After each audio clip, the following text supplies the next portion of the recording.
What's going on, everybody? I'm Gridsquare, and today I want to talk to you about something I'm so terribly excited about that I haven't been for years. It's a band named Cold, and they have just finally, after 8 long years, have released a new album, The Things We Can't Stop. And I cannot even stress how excited and happy I am. Yeah, I can't even talk right. I'm so thrilled that they're back out there. Because Cold is honestly one of my favorite bands ever. I mean, you can judge people like, oh, well, they're not a mainstream super band you hear on the radio, but okay, that's fine. And they never were supposed to be. And that's one of the things that nowadays I appreciate Scooter Ward, that's the lead singer. His words several years ago that he was never interested in making a mainstream band that made music for the mainstream, audience. He wanted to make his music, and it had to have feels. All right, and 20 years ago, in 1999, 2000, when I first got introduced to the band, I'm a freshman in high school. You don't really understand back then there was the whole in the feels memes. That didn't exist in 99, 2000, okay? This is pre-cell phone, pre-Arrow, we were still awesome using instant messengers, and we had to write notes to girls if you liked them, and, we had to walk uphill both ways in the snow to listen to our music, damn it, on our CD players and Walkmans. Yeah, MP3s weren't out yet. Point being, this was a time in my life that you can't appreciate music, I don't think, at that early age as a stupid teenager. All right, you just hear something you like, and you're like, yeah, it's popular, my friends like it, woo. Now here in my 30s, when you hear, and I go back and read Scooter Ward's words of things he said in past interviews, it's like, holy crap, like, I wish I would have appreciated this more as a youngster, but here I am now as a grown man, like, man, I love the band even more now because I know more of what he was about. So, real quick history. Cold's been out for quite a while. They had a few other names back in the day in the 90s that weren't really popular. Grundig and was it Diablo, something like that. And then they met Fred Durst in around 96, 97. And in case you didn't know who Fred Durst is, because he's not really relevant these days, kids, that's the lead singer from Limp Bizkit. And Fred Durst is honestly he's responsible for so much music that happened at like 1999, probably for the next 5 years. He signed a lot of bands and got, I don't want to say that grunge rock, not so much Nirvana-ish, that's more of a grunge, but that kind of, I don't know, Papa Roach, Stained, Cold. There's a lot of these bands that sort of came out together at the same time frame and filled the radio stations, and music videos were awesome back then. MTV actually did stuff back in the day, before reality TV shows, wrecked everything. So Fred Durst, honestly, he's probably he's responsible for a lot of great music. And I don't think he gets enough credit for that, but that's not here or there. Cold's been around for a little while. So 97, they got signed on with Fred Durst, and he kind of got them in the studio, mainstream, and they released a self-titled album. Pretty good, pretty heavy. And then in 2000, they came out with an album, and still to this day, I believe this is my favorite album I've ever listened to in my life. Because how many people can say they can hear an entire album and you were in love with every single track? Just genuinely, you can't say what track is. I love every bit of it. 13 Ways to Bleed on Stage. And I know it had just a wicked sound to it as well. But I don't know. Even the title of that album, it's just like, I've never had an album that made me feel so much. And especially at a pivotal point in your life. I was 15 years old going into high school, freshman. You're going through hormones and all these little things, 10-minute relationships and that stuff, and then to have a band come out with an album that just has so much feel to it. And the good friends of mine that were into the same kind of music, we all felt the same way about this band, that, hey, sure, they're not as popular as a Slipknot or Mudvayne or whoever, and they're on every single, Ozfest tour, but when you listen to that music and you just really listen, you just sit there and you're just like, man, like, whether you get goosebumps or, you feel the hairs on your neck stand, like when you listen to something music that makes you feel, you don't forget that, and it stays with you forever. So that being said, Cold, that was their highlight to me. That was the pinnacle of their music, was that first introduction to me. And then 2 years later, with the success of that album, they came out with Year of the Spider, and this one was pretty commercial. And when I say commercial, like it had a lot of airtime, they had music videos, it was I believe Stupid Girl you heard Stupid Girl on the radio all the time. And it's still to this day, you'll hear it on a throwback channel, you'll hear it. And the sound changed a little bit. And that's when I say commercial, because some of their music sounded a little bit more mainstream. It got a little more poppy. 13 Ways to Bleed on Stage was really, it was dark. It had heaviness, but then on the lighter songs, it just had so much depth. You know, it's really hard to use the right acronyms and words to describe how something sounds and makes you feel, because everybody's opinion is different. But 13 Ways was just like, to me, that was an ocean of feels and emotions involved in it. And then Year of the Spider still had a lot of that depth, but it kind of narrowed down. They kind of directed their sound towards one thing. And most of that album I liked. I mean, I could easily say, you know, over half that album, I'd be like, you know what, you could put on any one of those songs right now and I jam to it. And the other half was like, eh. So a few years later, they come down to A Different Kind of Pain.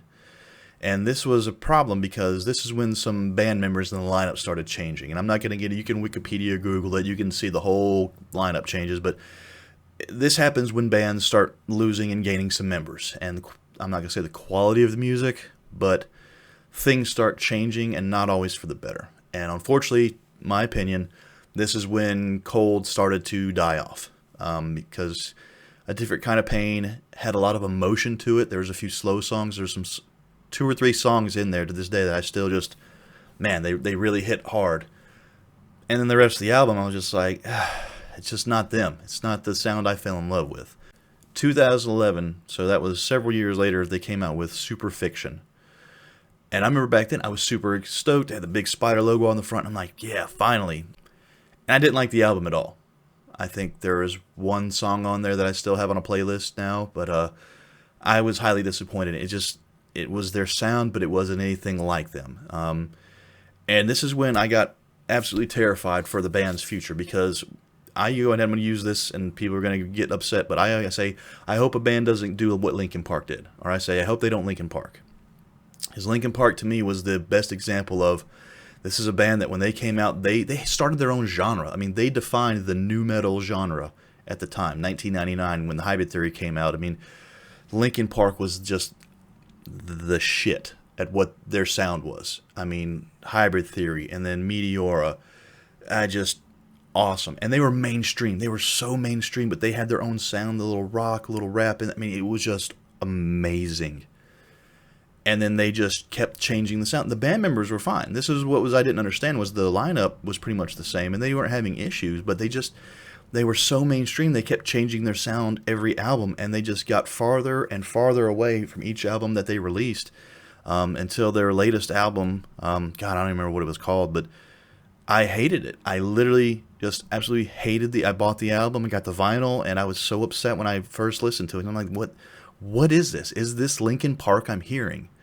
Like, this is not even the same. This is nothing from what they sounded. I know bands change to go with the times and whatnot, but God, when you start so amazing and then you just turn to nothing, and, you know, I hate what happened with Chester and everything, and I'm not going to say maybe he felt the same. I don't know. I'm not going to speculate, but Linkin Park did something that I hope no other band that I like does, because you start with this sound and then you just keep changing until you're nothing like what you started.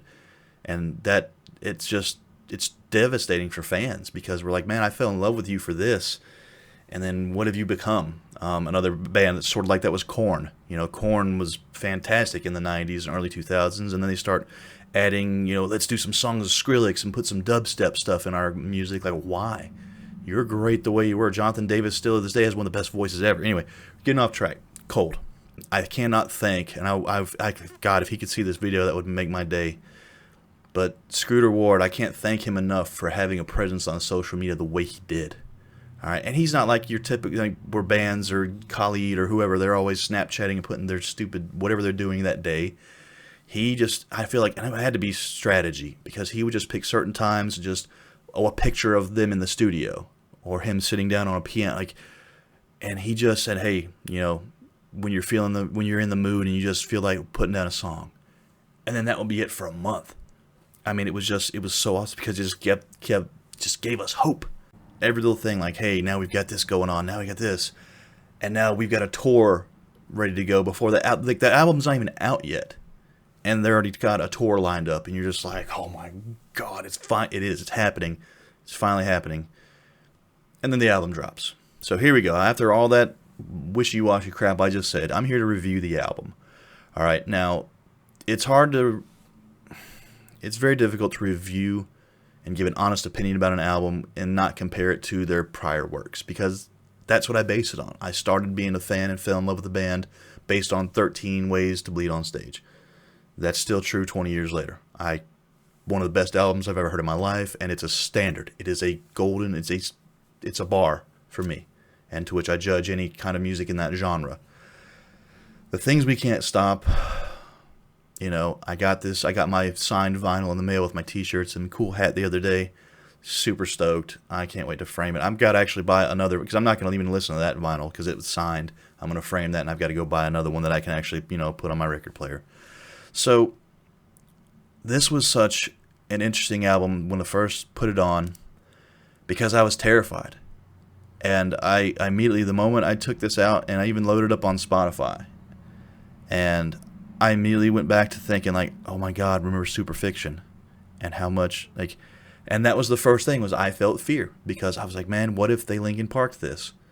And because we remember Superfiction, 2011, and that was a load of hot garbage, and I was just afraid, like, man, this is 8 years later. What if you're disappointed again? I don't think I could take, my heart can't take that kind of hurt. I'm like, you know what? It's 8 years, got different people in the band, and once again, watching Scooter Ward's presence on social media and the things he posts, it reminded me of the things he used to say about, hey man, I make music that I feel. I'm not going to make mainstream stuff because that's what people want to hear. I make music that I want to play, that I want to hear. And that's when I was like, you know what? I feel if he's in the right place with this, that's where I liked him back in the day. Let me give this a fair chance. Now, right off the bat, and I said this on the Cold Facebook page a while back ago, but when they debuted the song Shine, I believe that was their first solo thing that they released. Shine was it was too poppy to me. Good song, but once again, I compare everything back to 13 Ways, and I'm like, it just sounds kind of poppy. It sounds like something that would have been Year of the Spider or something. Like, that's a song that's going to be on the radio. All right, if they had a first single that went on the radio, it's probably going to be Shine, because it was kind of upbeat, a little quick to it, and had a poppy feel to it. It's still a good song, but it wasn't the dark, deep ocean that 13 Ways had accustomed me to. And then after that, because Shine is the second song on the album, after that, that's when things just get interesting. And I mean, each song is something different. I mean, it's not like certain albums where you have like 2 or 3 songs that sound kind of the same, they go together, and then the next few songs blend together. This one is, God, it's like a 12-course meal. I don't know, every little thing, every new dish that they bring out is just a little new flavor to it. And you want to cleanse your palate of the last one so you can digest the next one better. And it's such an interesting album. All right. And it's not, if you were going to compare this to any of their other albums, you really can't, because it's such an interesting mix. It has, some of these songs are, I'd say it's a slower album. Overall, I think this is a slower album. There's no song on here that when I wake up in the morning and I'm driving to work and I'm like, yeah, I need to hear something to get me going. Nothing on The Things We Can't Stop is going to fill that need for like high speed. If I'm a big death metal, speed metal, it's not going to fill that. And it's interesting because I just moved up here to Tacoma, to the Pacific Northwest from Florida. So when I say that, when I think of I wake up in the morning and it's a rainy day outside and I just want to sit down with a cup of coffee and just start my day and think about what I'm going to do, what I have going on. This is an album, that's what I think of. This album is just something that, when I think of waking up in the morning, I think of the first song I want to hear is Better Human. It's just got that nice little, it's got a slow beat, the piano in there, and it's just like, that's what I want to, I'd wake up to that. Cup of coffee and watch the rain, and I would listen to this album every day. And because it makes me think, and it makes me feel, because each song is so different. And there's a few upbeat songs on this. I'm not going to go into every single track. You can listen to that yourself and be your own judge, because it doesn't matter. You're going to hear what I say, and you might think something totally different. You might agree. music is music. Everyone's taste is different, and I can't tell you, I can't make you like what I like, but each song is just something different. And there's a few upbeat ones that I'm like, yeah, it's got a little to it. But for the most part, these slower songs, and some of these had more slow songs than I imagined. But when you listen to them, and once again, I consider myself more of an audiophile, that when I listen to music, there's a lot I listen to foreign bands, Euro music is great. There's a lot of music I listen to where I don't even understand the lyrics, whether it's Russian or these Swedish guys, whatever. Music is music based on what I hear, all right? I don't judge my music on lyrics. I never have, and I never will. And I know when you're reviewing an album, that's kind of hard to say, because lyrics to an artist, that's important, because some people can lay down a track musically, but then it takes them a year or two to get the lyrics right. And so when I say that, I'm not trying to take away from the lyrics, all right? But when I hear music, I hear it. How does the beat, how do the drums correlate with the bass line, the piano going in there? Is there too much of this? Is it just like too... I hear the tracks because I hear them. I don't... And the lyrics are just... To me, lyrics in a song, that's an added bonus. All right, that's great. And when I actually listened to this album twice, through and through, I didn't look at any lyrics yet. I was just focusing on the music. How does it sound? How does it make me feel? And I loved it. And like I said, this is not like an upbeat album that you're going to listen to get you motivated. This is say you're sitting down, you're reading a book, or you just got something that starts your day. Like, this is that album you would do that with. And then I actually sat down and I cracked open my vinyl, and I read all the lyrics to the songs, and I was just, wow. And it's one of those things, like, just, you can tell Scooter Ward has some feels really built up, because you're gonna have to do it yourself. Read these lyrics yourself, and then you hear the song while you read the lyrics, and you're just like, it's there, man. It's full of emotion, and you can tell when he was writing these songs and making this music that there's stuff going on. Point being, after 8 long years, The Things We Can't Stop is amazing. All right. Is it going to be my favorite album of all time? It's not. Is it as good as 13 Ways to Bleed on Stage on my bar? It's right there by it. It's not better, because it's the heavier. The old, that sound of Cole was heavier and darker, and had more metal to it, if you will. This one is a slower, but just as dark and grungy on certain songs. It's really hard to put words to this without you hearing it and listening to it with me. It's so hard to put words to something, but this is a fantastic album, and I was so happy that when I actually listened to it, the first 2 listens, I was so happy, because I was afraid that I was going to be disappointed. And I'm like, hey, this is great. And then I can't wait for this band to just do great things, because, like I said, the social media presence has been perfect. The tour, I've been following the YouTube videos and seeing, the tour footage. And I'm like, man, the biggest thing that makes me upset is that they don't have anything coming to the Pacific Northwest. They got all this stuff on the East Coast. I think California. I still haven't seen this band live yet. And that's one of those things. Like, I've seen I just saw Iron Maiden last week. I've caught most of my big metal bands that I've fallen in love with my entire life. I've seen live now.